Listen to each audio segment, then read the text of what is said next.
Before Rome was torn apart by civil war, there was a single family that taught it how to rule the world. In the first episode, we followed the rise and fall of the Julio-Claudian emperors, beginning with Augustus, the man who ended a century of civil wars and quietly transformed a fragile republic into a durable empire. We saw how his carefully constructed system of power passed to Tiberius, a capable but unwilling ruler whose mistrust of politics slowly isolated him from Rome itself.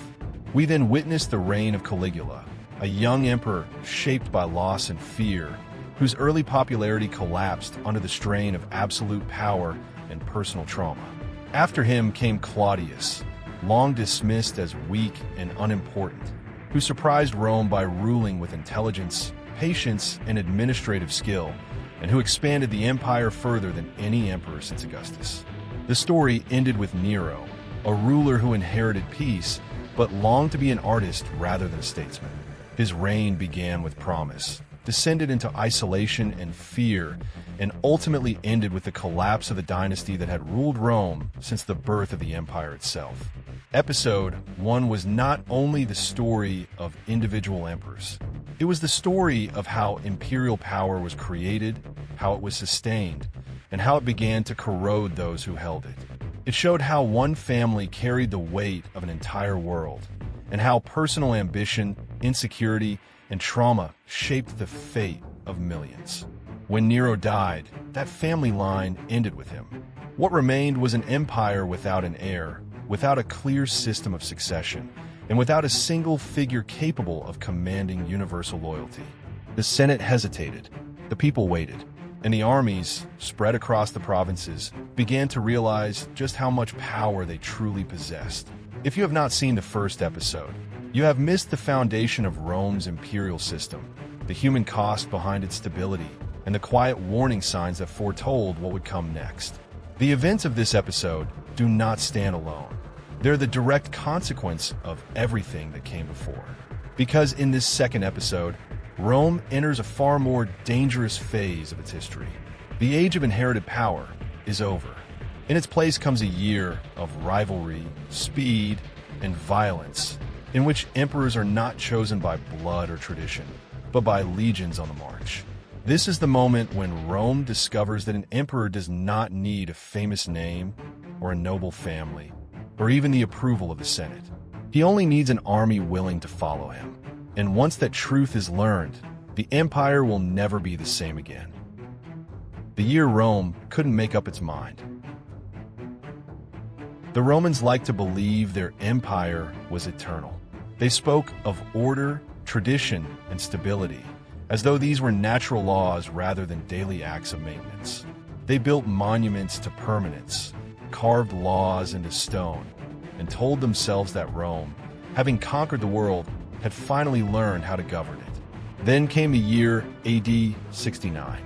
In the space of a single year, the largest empire on earth would change its ruler not once, not twice, but 4 times. For emperors, for claims to power, for very different ideas about who should be in charge, all competing while Rome continued, rather optimistically, to function. Taxes were still collected, grain still arrived, laws were still read aloud. Meanwhile, emperors were being overthrown at a rate that suggested the office itself had become something of a temporary appointment. Never before, and never again, would Rome experience such concentrated uncertainty at the very top. This was not a collapse in the dramatic sense. The buildings stayed standing. The roads remained open. The bureaucracy carried on. It was simply that no one could quite remember who they were supposed to be loyal to this week. Old men who had waited their entire lives for power suddenly found it within reach. Others discovered, rather quickly, that ruling the Roman Empire was far easier to seize than to survive. Armies declared emperors they had met only briefly. The Senate applauded whoever happened to be alive at the moment. From the outside, Rome still ruled the world. On the inside, it was quietly improvising. This was a year when emperors were made in provinces, announced by messengers, confirmed by necessity, and buried by convenience. A year when loyalty lasted as long as momentum, and authority was measured not in legitimacy, but in legions. And by the end of it, Rome would emerge changed, wiser, perhaps, but certainly more cynical. Because once an empire learns that it can replace its ruler 4 times in 12 months and still survive, it begins to ask an uncomfortable question. If emperors are so easily exchanged, how important are they, really? In the next chapter, we enter that year in full. A year of 4 emperors. A year of ambition, confusion, and remarkable administrative resilience. A year when Rome proved that even chaos could be made routine. Galba, the emperor who arrived too late. Servius Sulpicius Galba had spent nearly his entire life serving Rome in a way that rarely generated applause, which was precisely why certain people trusted him when the empire finally ran out of better ideas. He had been a soldier when discipline still meant something more than a line in a speech, a governor when corruption could still be punished without requiring a press campaign, and a servant of the state long before emperors learned to treat popularity as a political necessity rather than a dangerous distraction. Galba believed in rules, in restraint, in the comforting notion that authority, once established, did not need to be negotiated on a daily basis. This belief, while admirable, would soon prove fatal. By the time Nero collapsed under the weight of his own isolation, Galba was old, stiff, and entirely uninterested in reinventing himself, which in quieter times might have made him the perfect emperor. Unfortunately, quieter times had already ended. An emperor chosen by distance. Galba became emperor without actually being anywhere near Rome, which was a problem because Rome had developed a habit of forming expectations while its rulers were still unpacking. Declared emperor by the legions in Spain, Galba inherited not a throne but a rumor of authority, one that traveled faster than he did and grew more elaborate with every mile between him and the capital. In his absence, senators spoke eagerly of moral restoration, of a return to seriousness, and of an end to theatrical emperors who sang on stage and treated government like a personal hobby. Galba, they decided, would bring order. By the time he arrived, Rome had already imagined a version of him that did not exist, which is rarely a promising start to any reign. High expectations, cold reality. When Galba finally entered Rome, there were no dramatic gestures, no sweeping promises, and no effort to disguise what he actually believed, which was that Rome had been spoiled and needed correction rather than comfort.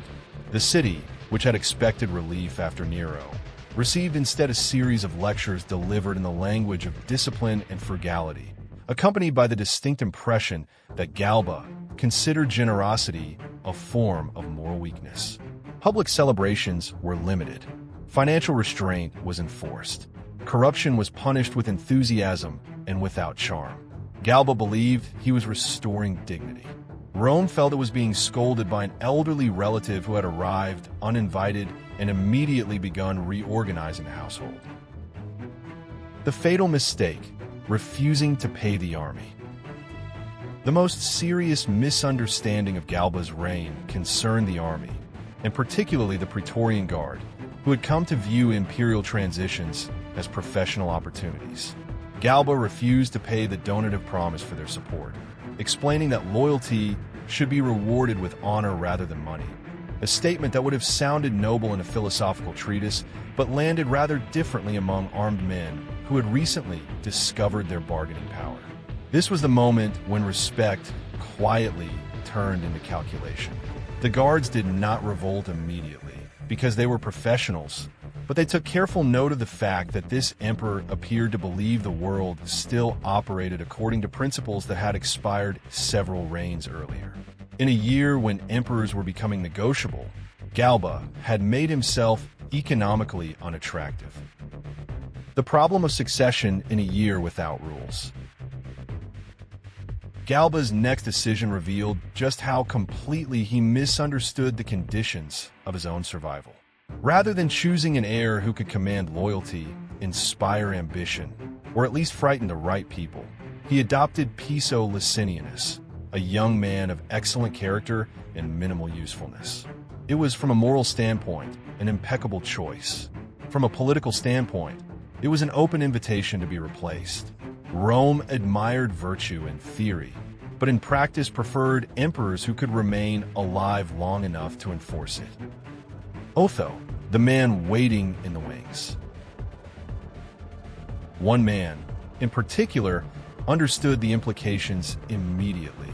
Marcus Salvius Otho had supported Galba's rise, expected to be rewarded, and watched with growing clarity as the emperor calmly removed his last reason for patience. While Galba lectured Rome on restraint, Otho quietly did the opposite.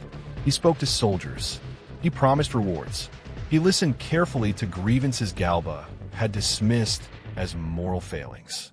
Where Galba relied on authority, Otho relied on timing.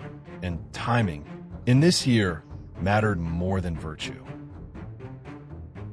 Rome turns on its emperor. Support for Galba did not collapse in a single dramatic moment, because Rome rarely behaves so honestly. Instead, confidence dissolved quietly, through jokes, silences, and the subtle realization that no one was particularly invested in defending the current arrangement. When rumors of rebellion reached Galba, he responded as he always had, believing that personal presence and official authority would restore order. He left the palace and entered the Forum, the symbolic heart of Roman power, expecting reason to prevail. Reason did not attend. The shortest lesson in power. Galba was killed in public, efficiently and without ceremony, by soldiers who had already decided that he was no longer useful. According to tradition, he offered his neck and asked that the blow be struck for the good of Rome, a sentiment that suggests he died still believing in a version of the empire that no longer existed. His reign lasted 7 months. This was long enough to teach Rome something important and short enough to be easily forgotten. What Galba taught Rome, whether he meant to or not. Galba had attempted to rule as though emperors were still chosen by merit, upheld by tradition, and sustained by discipline rather than negotiation. Rome, in response, demonstrated that emperors could be replaced as quickly as expectations changed. His fall confirmed a new reality. Power now belonged to those who could move fastest, promise most convincingly, and survive longest. Galba did not fail because he was incompetent. He failed because he assumed the empire still shared his values. It did not. And as Rome turned its attention to the next contender, the lesson became unmistakable. This was no longer an empire governed by inheritance or ideals. It was an empire governed by momentum. Otho, the man who understood the rules and lost anyway.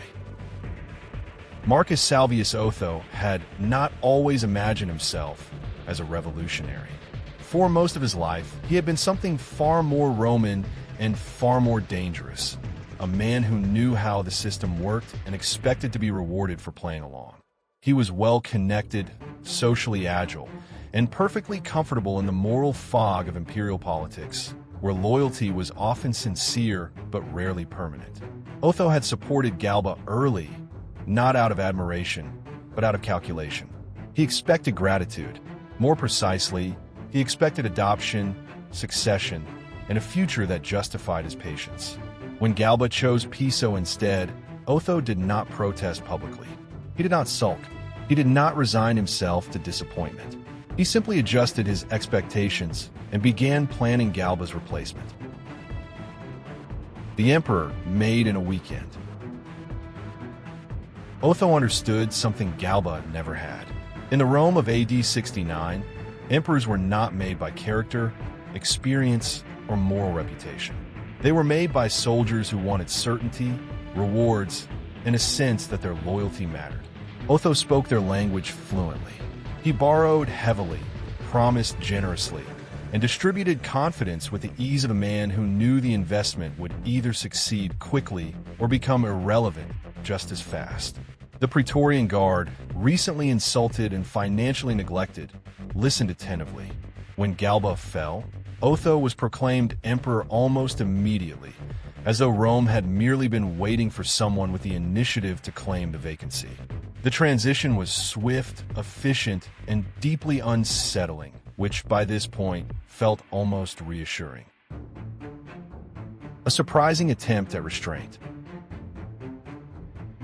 Once in power, Otho did something unexpected. He governed carefully. He restored public order. He treated the Senate with politeness. He avoided mass reprisals. He even adopted a tone of moderation, presenting himself not as a radical change, but as a temporary stabilizing presence. For a brief moment, Rome allowed itself to hope that the worst of the chaos might be over. This was the great irony of Otho's reign. The man who seized power through bribery and speed attempted to rule with calm and balance once he had it. It almost worked. The problem north of Rome. Unfortunately, Rome was no longer the center of imperial decision-making. While Otho was consolidating power in the capital, the legions along the Rhine had already declared another emperor, Vitellius, a man whose greatest qualification was that he happened to be nearby when they decided they were tired of waiting for instructions. These armies did not ask Rome for permission. They marched. Otho now faced a choice that defined his brief reign. He could delay, negotiate, and risk appearing weak, or he could act decisively and risk everything. He chose speed.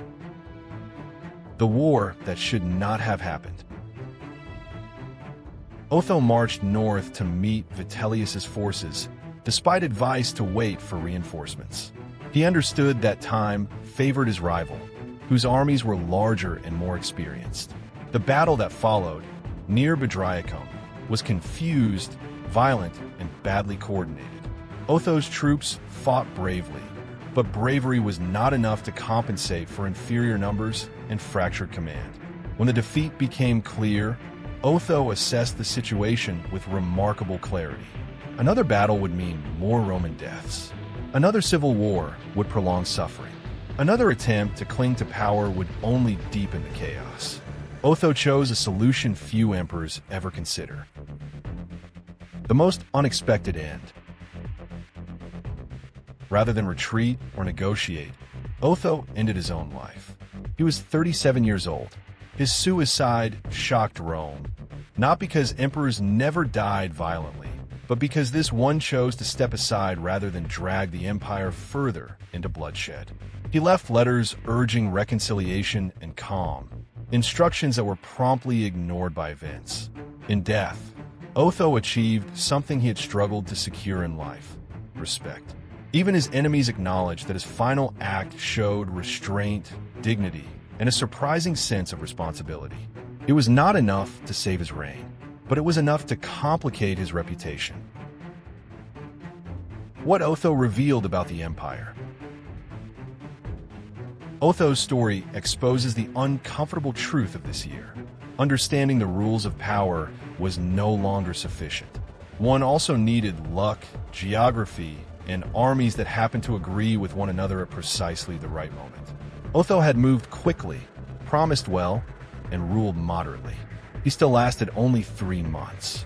Rome learned that even competence had become negotiable, and as Otho's body was laid to rest, the empire turned, once again, to the next man already marching toward the capital, Vitellius, who was less restrained, less reflective, and very much on his way. Vitellius, the emperor who let the empire eat itself. Aulus Vitellius did not rise to power because of vision, brilliance, or destiny, but because he happened to be standing close enough to a large, bored, and heavily armed group of soldiers when they decided they wanted a new emperor. The Rhine legions had spent years guarding a frontier that rarely rewarded patience, watching emperors rise and fall in Rome while their own grievances accumulated quietly and predictably.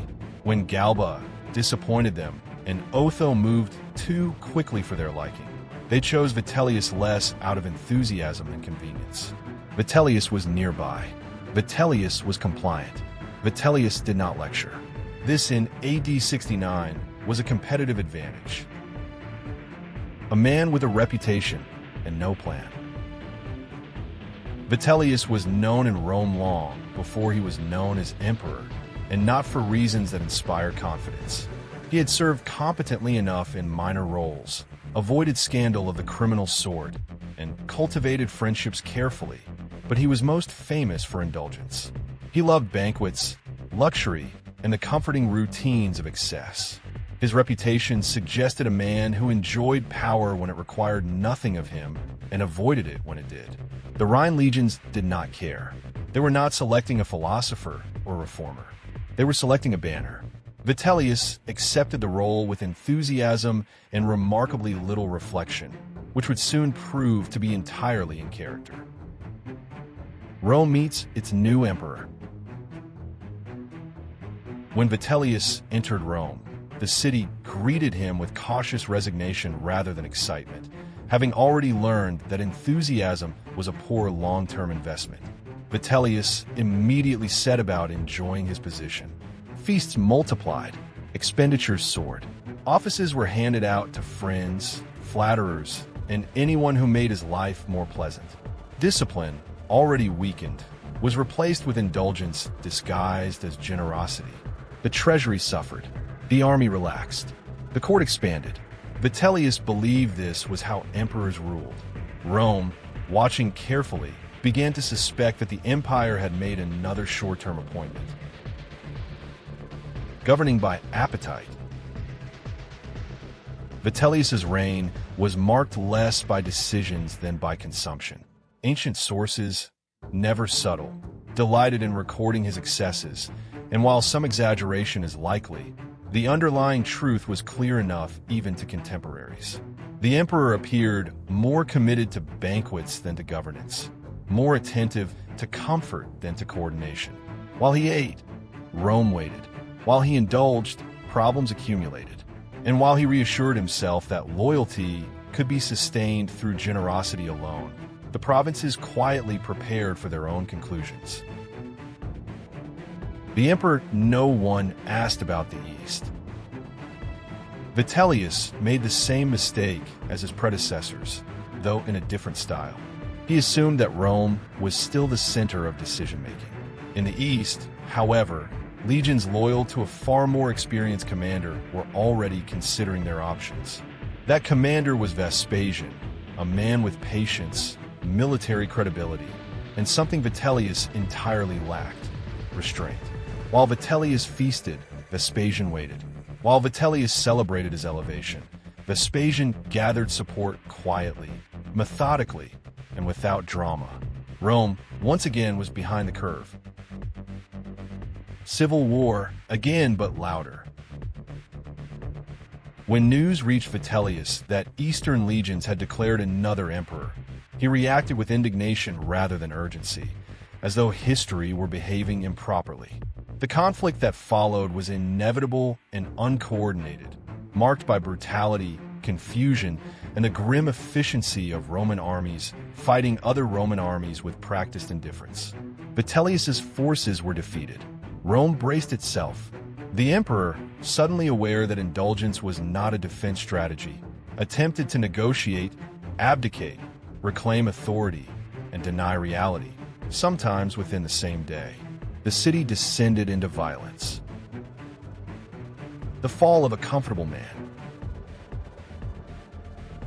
Vitellius was captured in Rome after attempting to hide, a detail that did not improve his reputation. He was dragged through the streets, mocked by crowds who had once applauded him, and killed without ceremony. His body was thrown into the Tiber, joining a growing collection of imperial remains that year. His reign had lasted 8 months. Longer than Otho's, but not longer than the chaos. What Vitellius proved unintentionally. Vitellius demonstrated something Rome would not forget: that indulgence could be as dangerous as cruelty, that popularity without discipline was temporary, and that an emperor chosen by convenience could be discarded just as easily. He had not been malicious. He had not been insane. He had simply been unprepared. In a year when preparedness was the only real qualification, that was enough. As Vitellius's reign ended, Rome did something remarkable. It did not panic. It did not collapse. It waited, tired, bloodied, and increasingly cynical for the next man to arrive. And this time, The man approaching Rome was different, experienced, deliberate, and in no hurry at all. Vespasian, the emperor who fixed Rome and laughed about it. Titus Flavius Vespasianus did not look like destiny. He did not descend from ancient nobility. He did not glow with divine favor. He did not arrive trailing poets, philosophers, or flattering genealogies that conveniently reached back to Venus. He came from a practical Italian family whose greatest imperial ambition had previously been not embarrassing itself. Vespasian had spent his life doing unglamorous things competently. He fought when told to fight, governed when told to govern, and survived emperors by understanding a basic rule of Roman politics. It is often safer to be useful than impressive. By the time Rome burned through Galba, Otho, and Vitellius, Vespasian was in the east, suppressing a difficult revolt in Judea. He was not campaigning for the throne. He was finishing his job. This alone should have worried everyone else. The year Rome destroyed itself, and Vespasian took notes. While Rome changed emperors at an almost recreational pace, Vespasian watched. He watched Galba attempt virtue without leverage. He watched Otho understand power but lack time. He watched Vitellius mistake indulgence for authority. And he learned. Vespasian did not rush to declare himself emperor, which already set him apart from the others. He waited for legions to approach him, rather than the other way around. When they did, they found a man with experience, credibility, and something rare in that year, a plan that extended beyond next week. When the Eastern legions proclaimed him emperor, it felt less like rebellion and more like inevitability catching up. Rome, by this point, barely reacted. It had become accustomed to the announcement. The emperor, who let others do the fighting. Vespasian did not immediately march on Rome. This was not hesitation. It was strategy. He delegated the unpleasant work of defeating Vitellius to capable generals, most notably Mucianus, while he secured Egypt, Rome's grain supply. This was not dramatic, but it was devastatingly effective. Rome could survive many things. It could not survive hunger. By the time Vitellius realized what was happening, the war was already decided. Vespasian had not fought Rome directly. He had simply positioned himself so that resistance became impractical. It was governance by logistics, a deeply Roman solution. Rome, exhausted, accepts reality. When Vespasian finally entered Rome, he did not arrive as a conqueror or savior. He arrived as a relief. The city had endured a year of violence, uncertainty, and emperors who seemed increasingly interchangeable. Vespasian offered something radical: continuity. He was middle-aged. He was blunt. He was visibly unimpressed by imperial theater. Rome found this comforting. He did not promise miracles. He promised repairs. The emperor who admitted the empire was broke. Vespasian inherited an empire that was financially ruined. Civil wars are expensive. For emperors are worse. Instead of pretending otherwise, Vespasian did something deeply unfashionable. He acknowledged reality. He raised taxes. He cut unnecessary spending. He monetized what could be monetized, including public toilets. When criticized for taxing urine collected from latrines, he held a coin under his son Titus's nose and asked whether it smelled. When Titus said no, Vespasian replied, "Money does not stink." This was not just a joke. It was a philosophy. Rome would be rebuilt not on ideals, but on revenue. A man who did not pretend to be divine. Unlike many emperors, Vespasian did not cultivate an image of godlike perfection. He mocked flatterers. He joked about his own mortality. He complained openly about imperial expenses. When dying, he is said to have remarked that he thought he was becoming a god, with the faint irritation of a man noticing an inconvenient draft. This was not humility in the philosophical sense. It was practicality with a sense of humor. Rome trusted him because he did not ask it to believe impossible things. Restoring order without pretending it was fun. Vespasian restored discipline in the army, professionalism in administration, and seriousness in governance. He rewarded loyalty, punished rebellion, and avoided unnecessary cruelty. He did not attempt moral revival. He attempted functionality. He stabilized borders. He reorganized finances. He ensured succession by promoting his sons openly, rather than pretending dynasties were accidents. Rome, which had recently learned the cost of improvisation, approved. Building over the ashes, literally. Perhaps the most symbolic act of Vespasian's reign was his decision to build the Colosseum on land previously occupied by Nero's Golden House. Where one emperor had indulged himself, another built for the public. The irony was deliberate. The message was clear. The age of personal spectacle was over. The age of durable entertainment had begun. Rome would have bred circuses and fewer surprises. What Vespasian really achieved? Vespasian did not expand the empire dramatically. He did not conquer new worlds. He did not write philosophy. He did something rarer. He made the empire survivable again. After a year when emperors came and went with alarming efficiency, Vespasian reminded Rome that power could be boring, and that boring, under the right circumstances, was a gift. He ruled for 10 years. In AD 69, that felt like an eternity. The man who laughed last. Vespasian died peacefully in bed, having restored order, founded a dynasty, and left Rome stronger than he found it. He did not leave behind legends of madness or terror.